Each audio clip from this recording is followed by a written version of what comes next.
আমার মতো পাগল যে আর কে কে আছে আমার সত্যি জানতে ইচ্ছা করে। না হলে এই ঝমঝমিয়ে বৃষ্টি পড়ার দিনেও বাসটা একদম ঠিক জায়গায় নামিয়েছিল। বাট আমার মাথায় কি চললো আর দু একজনকে আমি জিজ্ঞেস করলাম শেক্সপিয়ার সরণি ট্যুরিজম বিল্ডিংটা কোথায়। সে যা আওয়ার হলো, এক একজন এক একটা মন্তব্য দিতে দিতে আমি পুরো সার্কেল মোশনে ঘুরে দেখলাম যে যেখানে আমার বাস নামিয়েছে আমি সেখানেই এসেছি।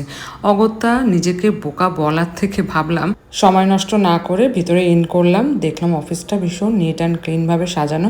ও হ্যাঁ, বলে রাখি, হর ঘর তিরঙ্গা নামে একটা ক্যাম্পেনিং চলছে ট্যুরিজম পক্ষ থেকে, অবশ্যই ট্যুরিজম রিলেটেড। এবং আমাদের এখানে 15 জনের নিয়ে একটা সুন্দর মিটিং হয়েছিল এবং ট্যুরিজম ডিপার্টমেন্টের বিশিষ্ট ব্যক্তিবর্গ ও আমাদের ট্যাবের প্রেসিডেন্ট প্রশান্ত মাঝি দাদা ও আমাদের জয়েন্ট সেক্রেটারি একজন ছিলেন উত্তম দা, ও আমরা যা রেজিস্ট্রেশন করেছিলাম এই 15 জন। আর তোমরা তো চেনো শর্মিষ্ঠা দি, বীণা দি, মৌমিতা দি আর এই যে শুভ্রা দি, এদের তো সবাই তোমরা আমার অন্যান্য ব্লগে দেখেছো। চলো টাটা। ও হ্যাঁ, একটা হালকা স্ন্যাক্স ছিল।